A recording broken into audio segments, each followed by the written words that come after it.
غذا کے خلاف چیز مل گئی تو یہ بیمار ہو جاتا ہے.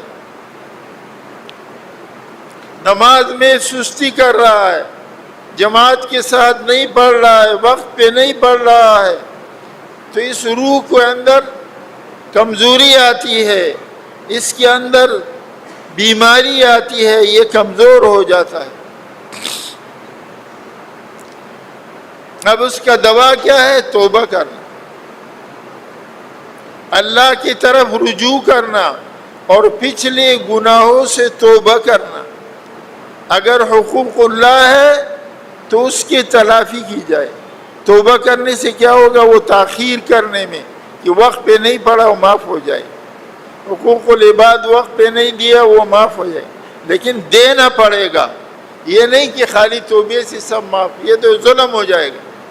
لوگ دوسروں کا حق کھاتے رہیں گے اور توبہ کرتے رہیں گے، کہیں گے چلو معاف ہو گیا. دنیا کا نظام خراب ہو جائے گا. تو روح کی غذا کیا ہے؟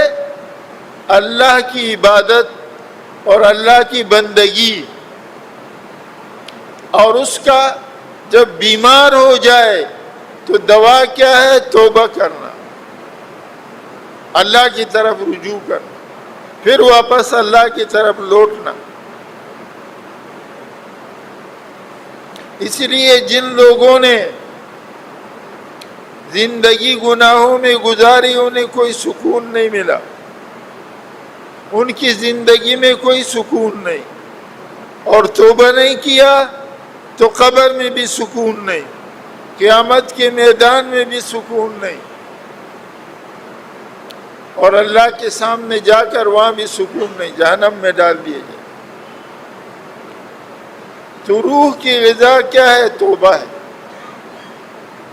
اور خدا اتنا مہربان ہے کہ وہ توبے کا منتظر رہتا ہے، جیسے آدمی ایک بہت سخت چیز کا منتظر رہتا ہے. خدا کو کتنی خوشی ہوتی ہے بندے کے توبہ کرنے سے. اس کی حدیث شریف میں مثال دی ہے. ایک آدمی سفر پہ جا رہا ہے، راستے کے اندر تھک گیا، اس نے کہا چلو تھوڑی دیر آرام کرتا ہوں، اٹھ کے پھر کھاؤں گا پیوں گا.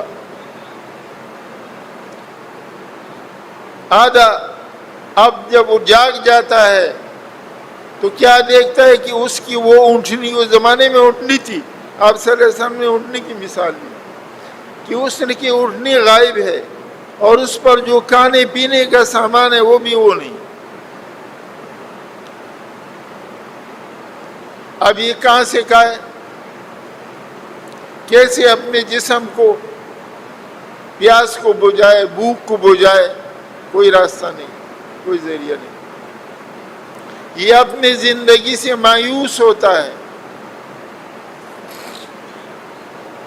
اپنے زندگی سے مایوس ہو جاتا ہے، اور سفر بھی ایسا کر چکا ہے کہ نہ اپنے منزل تک پہنچ سکتا ہے نہ واپس آ سکتا ہے. راستے کا بیچ ہے، بھوک لگی ہوئی ہے، اب نہ کیا ادھر جا سکتا ہے نہ ادھر آ سکتا ہے، ایسے حیران ہے. تو پھر کیا کرتا ہے؟ اپنی زندگی سے نا امید ہو جاتا، اور نا امید ہو کر کہتے چلو اس درخت کے سرانے میں، اس سائے کے سرانے، درخت کا نام تو نہیں آیا حدیث میں، مطلب اس سرانے اس سائے میں جا کر سر رکھتا ہوں، مرتا ہوں. زندگی سے مایوس ہو جاتا ہوں، چلو مر جاتا ہوں، اور کیا کروں؟ پانی ہے نہیں، کھانے کا نہیں ہے، اور تیاری کہاں سے کروں؟ کچھ کوئی اسباب نہیں، جنگل ہے، کس سے مانگوں؟ تو وہ کیا کرتا ہے؟ سرانے سر رکھ دیتا ہے، جا کر کے سائے میں سر رکھتا ہے. خدا کتنا خوش ہوتا ہے، کتنا مہربان ہے اللہ، اس کی مہربانی کی کوئی حد نہیں. تو یہ اس سرانے، اس سائے میں جا کر سر رکھتا ہے، اس زندگی کے ارادے پر کہ میں اب مر رہا ہوں، جا رہا ہوں دنیا سے، سر رکھ کر لیٹتا ہے، تھوڑی دیر کے بعد پھر آنکھ کھولتا ہے۔ آنکھ کھولتا ہے تو کیا دیکھتا ہے کہ اس کی اونٹنی کھڑی ہے، اس کی اونٹنی کھڑی ہے اور سارا سامان لدا ہوا ہے۔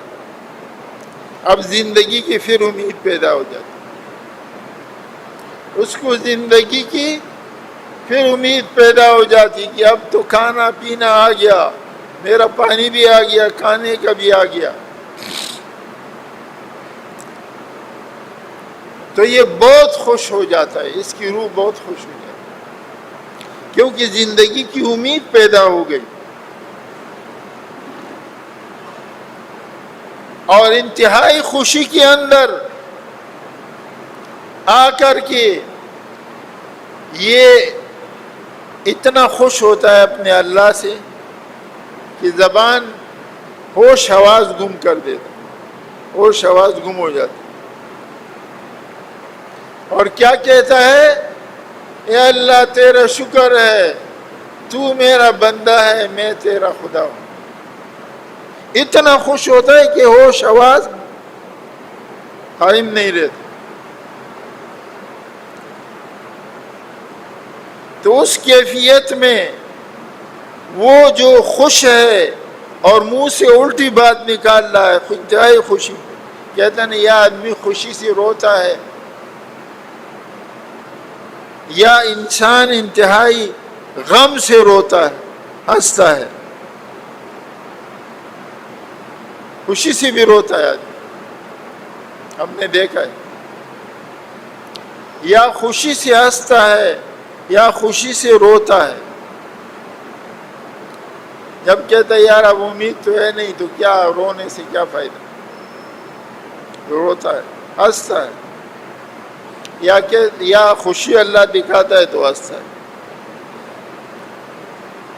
تو اس حالت کے اندر یہ جو خوش ہوا ہے اور اس کی زبان سے جو الٹی بات نکلی ہے، تو اللہ پاک اس بندے کے توبے سے اس حالت والے سے بھی زیادہ خوش ہو۔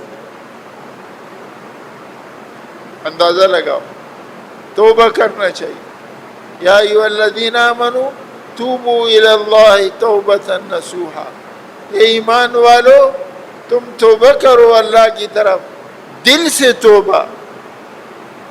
اس کے دو فائدے ہوں گے، عسیٰ ربکم ان یکفر عنکم سیئاتکم، اللہ سے امید ہے کہ اللہ دنیا میں تمہارے گناہ مٹا دیں گے۔ اس کا مطلب کیا ہے؟ کہ دنیا کے حالات ٹھیک کر دیں گے، کیونکہ اللہ پاک نے صاف قانون بیان فرمایا، وما اصابکم من مصیبت فبما کسبت ایدیکم، تم کو دنیا میں جو تکلیف پہنچتی ہے تمہارے اپنے ہاتھ کی کمائی گناہوں کی سزا ہے۔ تو گناہ سے یہ حالات آتے ہیں انسان پر، مومن بندے پر، مومن کا ذکر کر رہا ہوں، کافر کا نہیں۔ تو جب اللہ کیا کہتا ہے کہ اللہ تمہارے گناہ معاف کر دے گا، تمہارے گناہوں کو اللہ پاک معاف کر دے گا، اس کا مطلب کیا ہے کہ جب گناہ معاف ہو گئے تو دنیا کے حالات اللہ ٹھیک کر دے گا، دنیا کے حالات اللہ ٹھیک کر دے گا۔ ہر گناہ زنگیز بر مرآت دل، مولانا روم رحمۃ اللہ علیہ فرماتے ہیں اللہ والوں کے بارے میں، ہر گناہ زنگیز بر مرآت دل، دل شود زی زنگھا خوار و خجل، ہر گناہ جو ہے زنگ ہے دل کے آئینے پر، اور دل جو ہے اس زنگ سے خوار و ذلیل ہو گیا، دل اس زنگ سے خوار و ذلیل ہو گیا۔ تو جب اللہ پاک دنیا میں ایک وعدہ فرماتے آخرت میں بھی فرماتے توبے کے ساتھ عسیٰ ربکم ان یکفر عنکم سیئاتکم، کہ جب تم دل سے صدق توبہ کرو گے تو اللہ سے امید ہے کہ اللہ تمہارے گناہوں کو معاف کر دیں گے. یہ تو دنیا میں، اور گناہ معاف ہو گئے تو حالات اللہ پاک ٹھیک بنا دیں گے. دل کے خلاف، مزاج کے خلاف جو حالات ہے اللہ اس کو ٹھیک کر دیں، کیونکہ گناہ معاف ہو گئے نا. مگر صدق دل سے توبہ، صدق دل اس کو کہتے ہیں کہ گزشتہ 3 شرط ہے اس کے اندر. توبے کی صدق کیا ہے؟ پچھلے پر ندامت ہو اور آئندہ کے لیے عزم ہو کہ میں اس گناہ کے قریب نہیں جاؤں گا، اور موجودہ حالت میں اس کی تلافی شروع کر دے. یہ 3 شرطیں توبے کی. پچھلے پر ندامت، شرمندگی، آئندہ کے لیے عزم کہ میں گناہ کے قریب نہیں جاؤں گا. اگر پھر کوئی غلطی، نفس شیطان ہے نا، غلطی ہو جائے پھر توبہ کر. ایک صحابی نے عرض کی یا رسول اللہ صلی اللہ علیہ وسلم، میں دن میں توبہ کرتا ہوں پھر مجھ سے گناہ ہو جاتے ہیں، نفس شیطان تو لگا ہوا ہے. فرمایا پھر توبہ کرو. کافر ہو جاتے ہیں، فرمایا پھر کرو توبہ، اللہ معاف کر دے. لیکن مذاقاً نہیں، دل کی صدق کے ساتھ. پھر جب اس نے تیسری دفعہ کہا فرمایا پھر توبہ کرو. وَإِنْ كَانَ فِي الْيَوْمِ 70 مَرَّةً، اگرچہ دن کے اندر 70 مرتبہ توبہ کرو اور ٹوٹ جائے پھر اللہ تو معاف کر دے. تو اللہ بندے کے توبے کے انتظار میں رہتا ہے. یہ اس کی روح کی بیماری کا علاج ہے. روح بیمار ہوتا ہے کس سے؟ گناہوں سے. اس کا علاج کیا ہے؟ توبہ ہے. انسان توبہ کرے. اللہ والے ہر وقت اللہ سے ڈرتے ہیں. ان کا ہر وقت اپنے دل پر خوف ہوتا ہے، اپنے عمل پر بھروسہ نہیں کرتے. وہ یہ نہیں دیکھتے کہ میں نے یہ عمل کیا ہے، وہ کہتے ہیں میں نے کچھ نہیں کیا.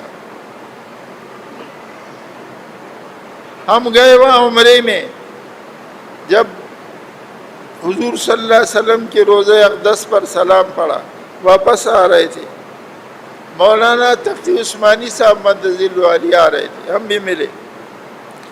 میں نے سلام کیا، حضرت نے فرمایا دعا کرو، میں احوج الی الدعا ہوں، سب سے زیادہ محتاج دعا کا ہوں. ایک بزرگ مجھے طواف ملے، سلام کیا، کہنے لگے خدا کے لیے میرے لیے دعا کرو، میں بہت گناہ گار ہوں، میں بہت توبے کا محتاج ہوں. تو اللہ والے اپنے گناہوں پر بھروسہ نہیں کرتے کہ میرے سے نہیں ہوا ہے، اور اپنی نیکیوں پر اعتماد نہیں کرتے. ان کو ہر وقت یہ فکر لگی رہتی ہے کہ میرے سے غلطی ہو گئی، میں تو قصوروار ہوں، میں کچھ بھی نہیں ہوں. اس لیے اللہ دل سے، غیر دل سے نکل جائے اور ایک اللہ کی محبت دل میں آ جائے. غیر کی محبت، دنیا کی محبت دل سے نکل جائے اور ایک اللہ کی. کہتے ہیں یہ جو ابھی ہمارے بچے نے شعر پڑھا، قصیدہ پڑھا، اب تو آ جا اب تو خلوت ہو گئی، ہر تمنا دل سے رخصت ہو گئی. یہ خواجہ عزیز الحسن مجذوب رحمۃ اللہ علیہ کے شعر کا ایک ٹکڑا ہے. کہتے ہیں جب حضرت تھانوی رحمۃ اللہ علیہ کو سنایا تو حضرت تھانوی رحمۃ اللہ علیہ، مولانا اشرف علی تھانوی رحمۃ حکیم الامت مجدد ملت، نے کیا فرمایا؟ تم نے تو ایسا شعر کہا کہ اگر میرے پاس اس زمانے میں حساب سے کہتے 1,00,000 روپے ہوتے تو میں تمہیں انعام دیتا.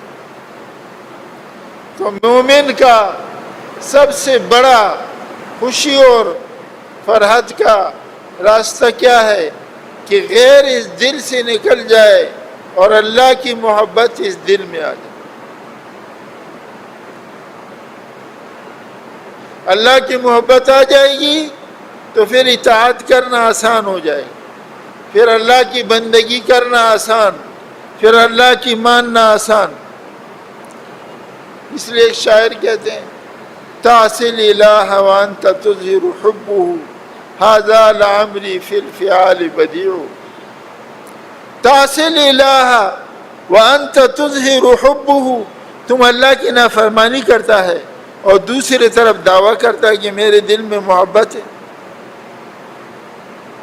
ان المحب لمن يحب مطیع. کیوں کہ جس کو جس سے محبت ہوتی ہے اس کی ہر بات اچھی لگتی ہے, اطاعت و فرما برداری کا جذبہ ہوتا ہے. تو جب دل سے گناہ نکل گئے فرما برداری کرنا آسان. یہ رکاوٹ کیا ہے؟ یہ اس روگ کا ہے, وہ روگ جو گھر بیٹھا ہوا ہے دل. اور اللہ پاک اس بندے کی توبے کا منتظر رہتا ہے. اللہ کہتے صبح ہاتھ پھیلاتے ہیں کہ یا باغی الخیر اقبل و یا باغی الشر ادبر. اے برائی کے چاہنے والے پیچھے ہٹ جا, چھوڑ دے اس کو, پیچھے ہٹ جا. اور اے بلائی کے چاہنے والے ادبر, آگے بڑھ. اللہ والوں کو تسلی کس سے ہوتی ہے؟ کہ کوئی میرے سے نیکی کا کام ہو جائے اور میرے لیے بخشش کا ذریعہ بن جائے.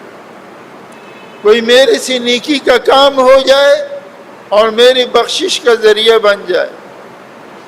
ہمارے بڑے حضرت جن کے نام سے یہ مسجد بنی, حضرت مولانا عبدالغفور مدنی رحمۃ اللہ, فرماتے تھے کہ میں مدینہ منورہ کی نمازیں, جس میں ایک نماز مسجد نبوی میں ایک روایت کے اعتبار سے 1000, ایک روایت کے اعتبار سے 50,000 نمازوں کے برابر ہے. اور یہاں 1 کی 27 ہے. بہت زیادہ ہو آدمی نماز پڑھے تو 1 کی 27, بہت زیادہ ہو تو 700 گنا. فرماتے میں کیوں چھوڑتا ہوں مسجد نبوی کو اور وہاں کی نمازوں کو کہ کوئی ایک اللہ کا بندہ ہاتھ لگ جائے, اپنے کو کچھ نہیں سمجھتے, اور اس کی یعنی میں کسی کو بیعت کرا دوں, کوئی اللہ کا بندہ ہاتھ لگ جائے اور اس کی وجہ سے میری بخشش ہو جائے, میری مغفرت ہو. اتنے بڑے اللہ والے جو روزہ اقدس پہ جا کر اجازت لیتے, جن کا حضور صلی اللہ علیہ وسلم سے اتنا تعلق تھا کہ اجازت کے بغیر نہیں آتے تھے. آخری زندگی میں آخری مرتبہ میں جب آئے تھے تو کینسر ہو گیا تھا معدے کی منہ پہ. اس وقت 1 یونٹ تھے, 4 صوبے نہیں تھے. تو انکل سریہ میں ایک ڈاکٹر محمد احمد صاحب بھی گارنٹی نہیں ہے. یہ کہیں اللہ والے تھے, صاحب کشف تھے, ان کو کشف ہو گیا. کہا سب کو بلایا, کہا بھائی تم گھبراؤ مت, میں بغیر اجازت کے نہیں آیا ہوں, میں اجازت لے کر آیا ہوں. مجھے باقاعدہ آپ صلی اللہ علیہ وسلم نے اجازت دی کہ جاؤ پاکستان میں علاج کرو, اور جب وقت آئے گا تو ہم تمہیں بلا دیں گے, تو تم گھبراؤ مت, میں بغیر اجازت کے نہیں آیا ہوں. اور ہوا یہی کہ وہ جب چلے گئے تو اس وقت ٹھیک ہو گئے. روزہ اقدس پہ جا کر سلام پڑھا, پھر گھر میں آ گئے, پھر وہی بیمار ہو گئے. 20 دن تک پڑے رہے. 2 ربیع الاول 1369 میں 1969 میں عشاء کے دن اتوار کا دن تھا, پھر ٹھیک ہو گئے.